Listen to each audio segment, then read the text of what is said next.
I have heard of a land on a faraway strand.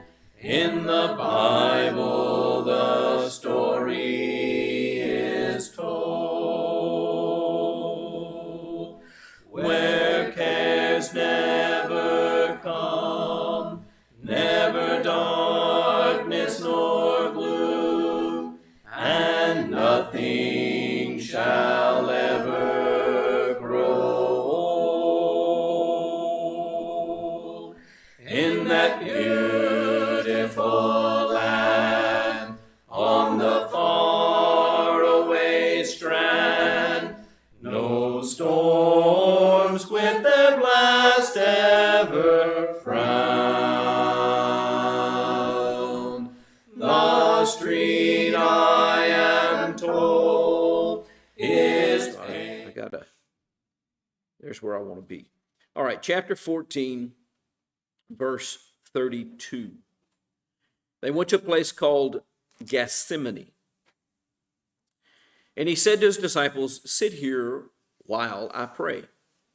And he took with him Peter and James and John, and began to be greatly distressed and troubled. And he said to them, "My soul is very sorrowful, even to death. Remain here and watch." And going a little farther, he fell on the ground and prayed that if it were possible, the hour might pass from him. And he said, "Abba, Father, all things are possible for you. Remove this cup from me, yet not what I will, but what you will." And he came and found them sleeping. And he said to Peter, "Simon, are you sleeping? Could you not watch 1 hour? Watch and pray that you may not enter into temptation. The spirit indeed is willing, but the flesh is weak." And again he went away and prayed, and saying the same words. And again he came back and found them sleeping, for their eyes were very heavy. They did not know what to answer him. And he came a third time and said to them, "Are you still sleeping and taking your rest? It is enough. The hour has come. The Son of Man is betrayed into the hands of sinners. Rise and let us be going. See, my betrayer is at hand." All right. So this is Mark's, and this is a short record of the events in the garden here, but of that prayer period that Jesus entered into before the crucifixion, that I think most of us are familiar with. Let this cup pass from me. I don't want to get too deep into the weeds on that this morning unless somebody wants to talk about that. We've talked about it before. I preached sermons on it before. It's I think a known thing, what was going on in the garden. What happens that's peculiar in this story is he brings and he goes there. His disciples are with him, and he actually sits them all down, with the exception of 3 of them. Which 3 did he bring with him further into the garden? Peter, James, and John. Okay, these are the inner circle 3, if you'll allow us to use that language. These are the 3 that got to see the transfiguration. These are the 3 that had for lack of a better term, a special relationship with Jesus. Not that he was a respecter of persons in an absolute sense, but these 3 clearly had a particular role that were different enough that they were allowed to participate in and see some things that the others did not. This is one of those things. But even these 3, he actually sits down and goes off from them alone. And so he's separated these 3 out, particularly. And he goes off to pray. And how long does it say that he prayed?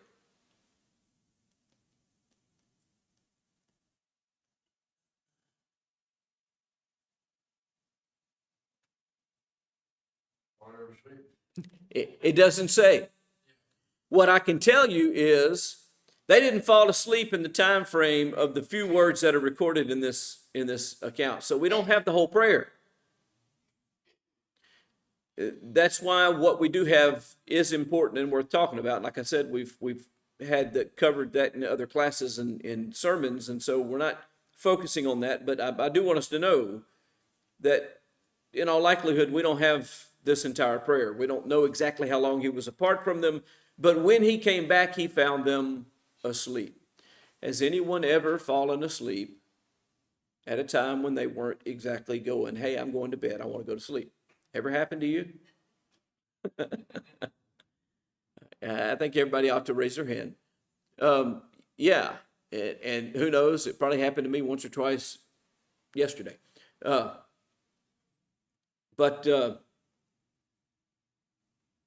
it's not unusual. And this has been a long night, a long day and a long night.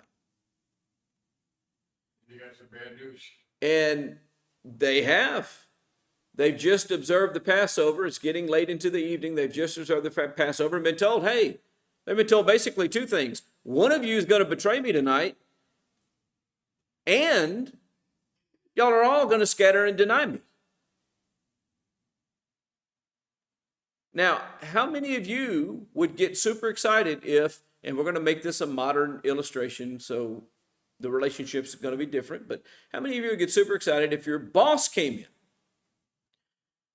to a room and there was a handful of employees and he said, you know what? One of you guys is a treacherous betrayer, and all of you guys are going to go out and deny association with me when you're asked before this night is over. Would you think that that is the lead up to enjoying some special relationship of fraternity with your boss? Or would you think that that's the lead up into there's going to be problems with this relationship?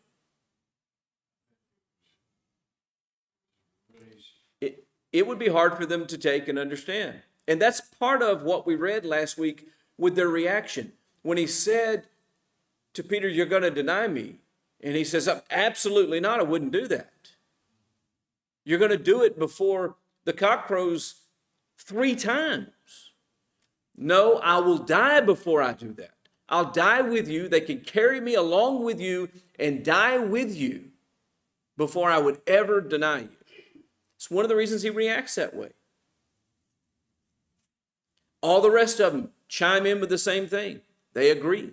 They jump onto the bandwagon and say, yes, we would rather die than deny you. By the way, I suspect all of us in this room would say the same thing. If someone came to you and said, let's make this an interesting scenario. You're among your friends who are unbelievers in the world, maybe co-workers or some other place that you know them from, not your brethren, but they come up to you and they say, you know what? You're identified among them uniquely as a Christian, right? They know that you profess Christ. And they come up to you and say, you know what? You're going to deny Christ today.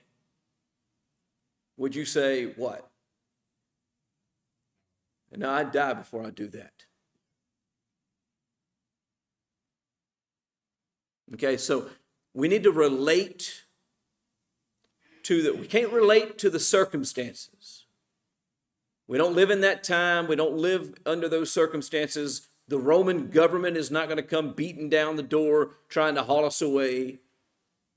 But we can relate to the situation if we understand that this is a challenge of their faithfulness. That's the way they're going to receive it. You'll deny me. No. I'll die before I deny you. I think that's something that any one of us would say. To make it a little less dramatic, if I said to you, in our lifetime, the authorities are going to make it illegal for us to practice Christianity, and we will be imprisoned for practicing the faith, and so all of you will fall away. Would you say, oh, no. I'll go to jail before I quit serving the Lord? Yeah, that's what people would say. Does that mean that they're lying when they say they actually believe that to the core of their bone when they say it? That's part of what we're seeing in this story. Because he leaves these 3 and he goes off to pray. He comes back and he finds them sleeping. And he says what to them? Why you sleep? Could you not watch 1 hour? Just a while, just a short period of time I was gone. Let's take this as literal, and he's off an hour praying.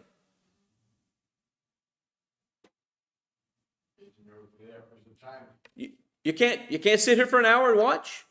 By the way, why does he have them watching? What are they watching for? Okay. He's just told them that he's going to be betrayed. And then he tells these three, watch here while I go pray. Basically, he's asked them to do what?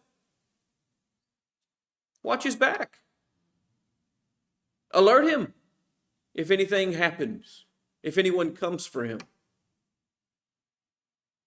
And when he comes back, he finds his entrusted friends asleep. And he says, you can't watch for an hour? Then he goes and he does it again. And he comes back, and the second time, what happens? By the way, side note, this is probably not even a tertiary lesson in this. This is probably somewhere way down the list, fourth level, fifth level, maybe even sixth level lesson. Notice that it says that he went back and he prayed the same words.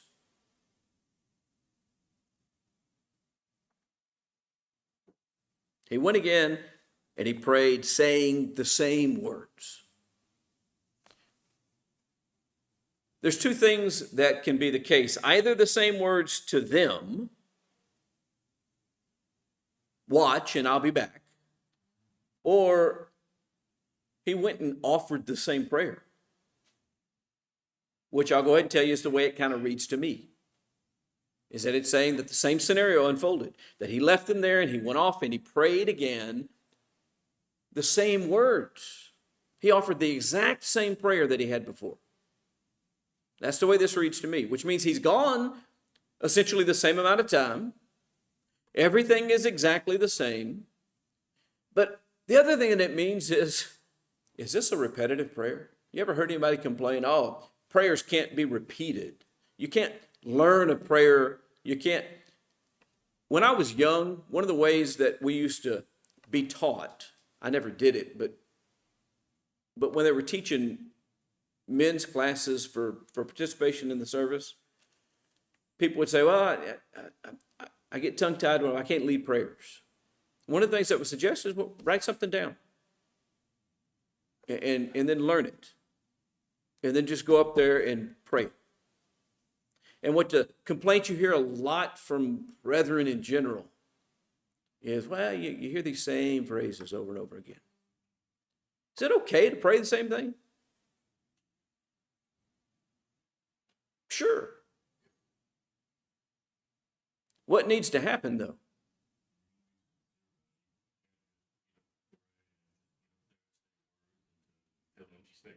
You need to be sincere and earnest in your prayer. That's what matters. It's not the language.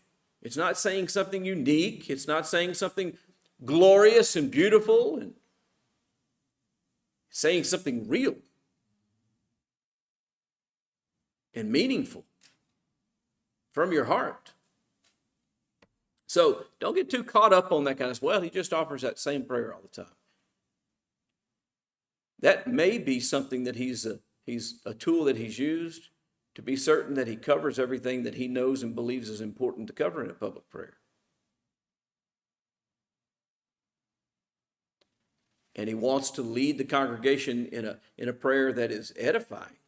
So he wants to be sure. Would you like a Bible class teacher or a preacher who gets up there and doesn't have a clue what he's going to say and just rambles meaningless words? No. Well, so neither does this person want to do that when he leads a public prayer. And so he takes the time to develop a meaningful prayer to him, to learn it, and then to offer it. I don't think there's anything wrong with that. And by the way, if you ask for the same thing repeatedly from your parent as a child, what does that usually mean? Yeah, see, parents of children immediately get a grin on their face when you say that. Everyone has been through this, where you get asked and asked and asked and asked the same thing over and over. Why do children do that? Okay. They want to impress them. What else? Okay. What if they didn't get yet? They're still wanting it, so they ask for the same thing. And how do they ask for it? Generally the same way they've always asked for it. Now, it gets annoying sometimes, especially if it's repeatedly in close proximity to one another, and you believe you've given them an answer. You know, our answers are usually, yeah, don't worry about that right now. I'll take care of that later. Listen, that's not an answer to a kid. But anyway, God doesn't tire of our requests. And if we're asking for the same thing, does it matter that we use the same words? No. Yeah. Yeah.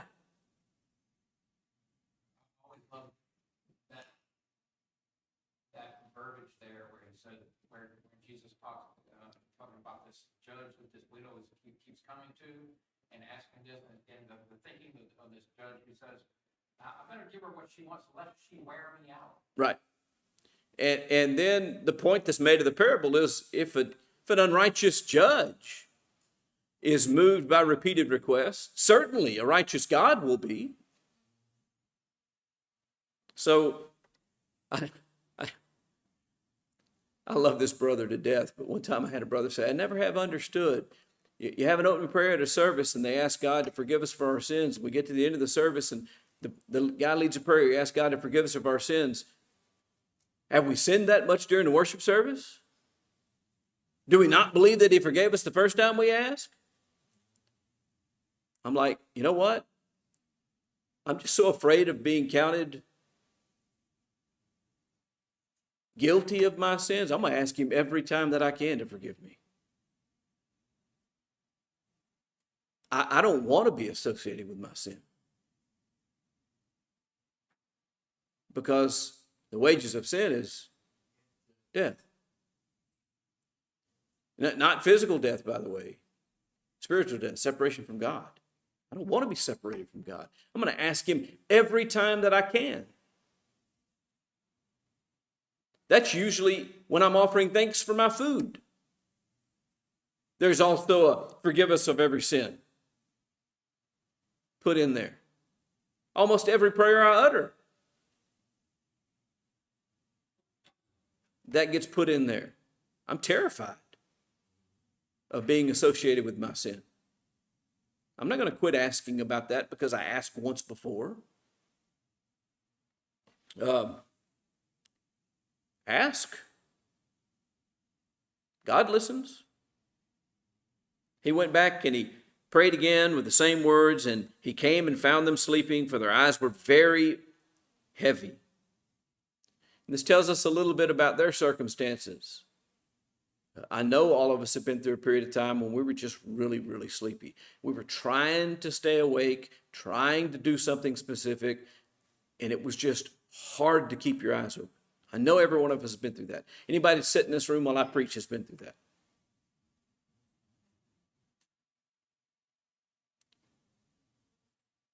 You pull the Rowan Atkins stick toothpicks in your eyelids to try to hold them open, kind of thing.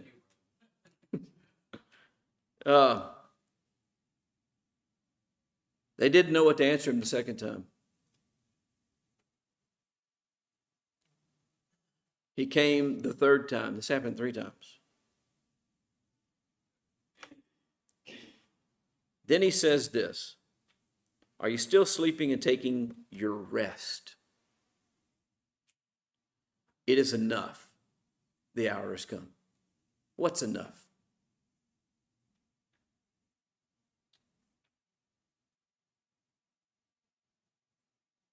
You ever thought about that? What's he saying? It is enough to.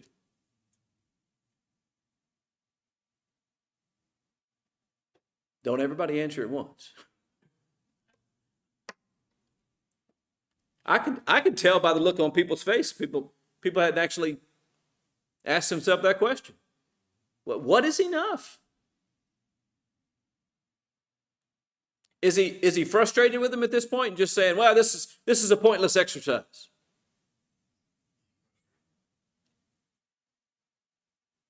It's enough. Let's just go. No, I don't think he's angry with them. In fact, I think he expected it. I think he knew what they were going to do. Yes.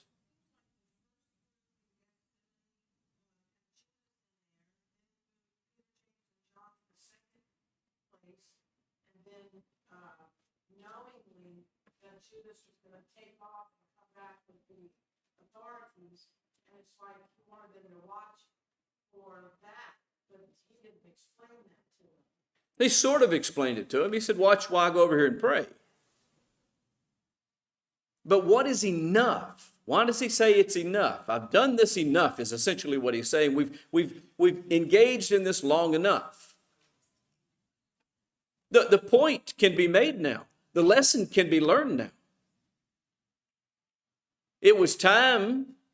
The authorities were about to come in and take him. And we had rehearsed this enough times that they were able to receive the point, which is what he says next. It's enough. The hour has come. The Son of Man is betrayed in the hands of sinners. Rise and let us be going. See, my betrayer is at hand. What is he talking about? Well, indeed, the spirit is willing, but the flesh is weak. That's the repeated mantra throughout these three events, right? It's enough. You've learned the point. What is the point? Peter has just said, look, I'll die before I deny you. And Jesus shows the weakness of the flesh. Let me just show you how weak you are. I need you to watch for me. Is that a hard requirement? Just sit here and watch.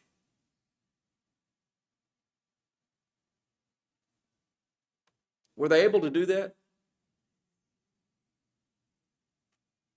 And they didn't intentionally disobey. They failed. Why did they fail? The spirit was willing. The flesh was weak. They had the right intent. They just hadn't mastered themselves enough to make it happen. Does that ever describe you at any point in time in your life as a Christian? You intend to do the right thing, and then you fail to do the right thing. It's not what you want to do. It's not a willful sin. You don't go, you know what? I know that it's wrong to hit Greg in the nose, but I'm just going to go walk up and hit him in the nose because I want to. Instead, you say to yourself, you know what? This time I'm going to keep my cool. I'm going to remain in control. I'm going to not lose my temper. And then you do or say something foolish because you lose your temper. Indeed, the spirit is willing, but the flesh is weak. You haven't mastered. This is a lesson that even the three closest disciples had not yet mastered themselves.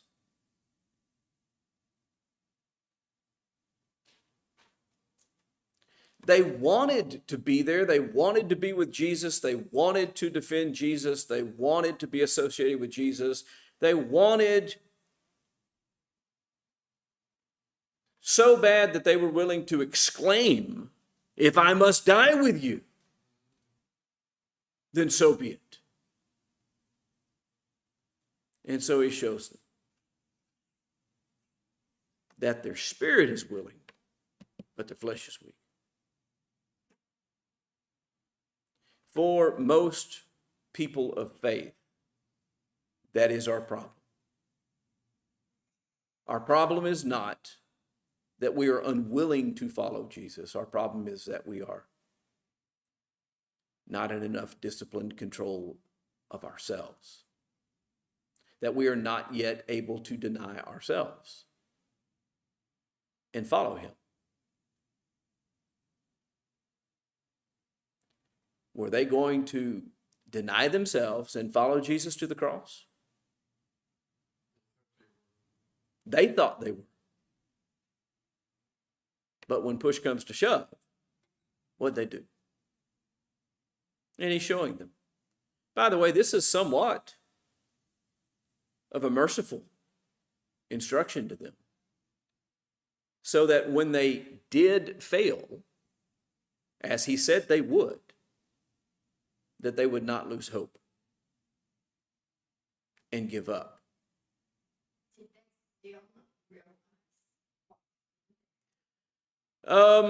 That's an interesting question. I think to some extent, the answer is yes and no. For the benefit of those that are watching online, the question is, did they still not know what was going to happen? Yes and no. I think they knew intellectually. He had said it enough. He had been quite pointed leading up to this, that the Son of Man must suffer and die and be raised on the third day. Intellectually, did they know that? Yeah, but did they understand it? That's another question. And it's easy to say, look, I'll stand with you, even if it means I must die with you, until you actually see the guys with the weapons showing up to make it happen. And then what do we tend to do?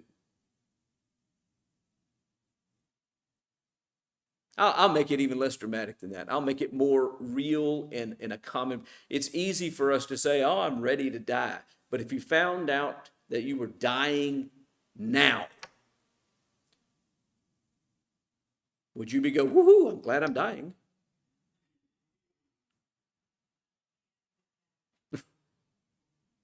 I mean, no one ever welcomes news that there's nothing that can be done and you're going to be dead within the next 24 hours. No one. Even people who are not afraid to die.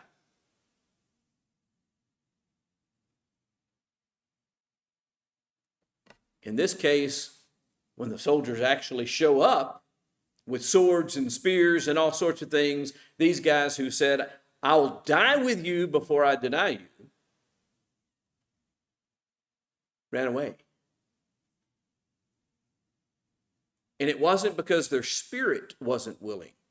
It was because they were still afraid of their life being gone. Nobody wants to let go of the material world.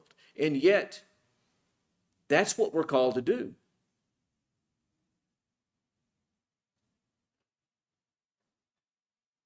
To be willing to let go of material things. And to understand that it's really all about spirit in terms of what's important and what matters. This prayer is more about what it reveals for us as believers than anything else. We're not talking about willful sin here. We're talking about weakness. How many of us are immune to weakness? Yeah, I didn't think so. We're just like them. Now, when the cock crows, whatever that event is that makes us go, oh man, I said I wouldn't do that, and here I've gone and done it. How do we react to that moment? That's the real question. I made a promise to God that I would be faithful, and I haven't been faithful. How do I react? Do I wring my hands, throw up my hand, and quit and say, well, I just can't do this? You ever see anybody do that? Try to do something, first time try it, doesn't work. I just can't do this, and they quit.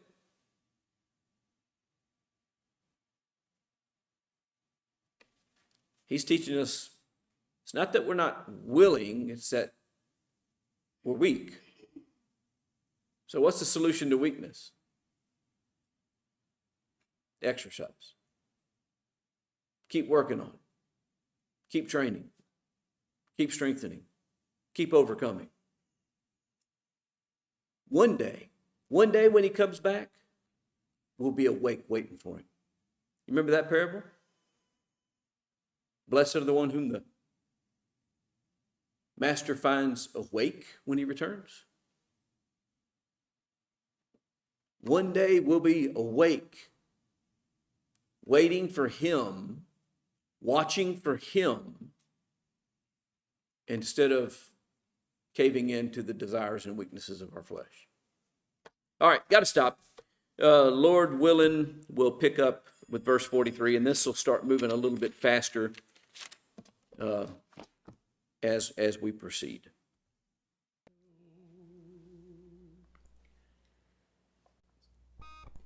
I have heard of a land on a faraway strand. In the Bible the story is told, where cares never come, never darkness nor gloom, and nothing shall ever grow old. In that beautiful land, on the faraway strand, no storms with their blast ever frown.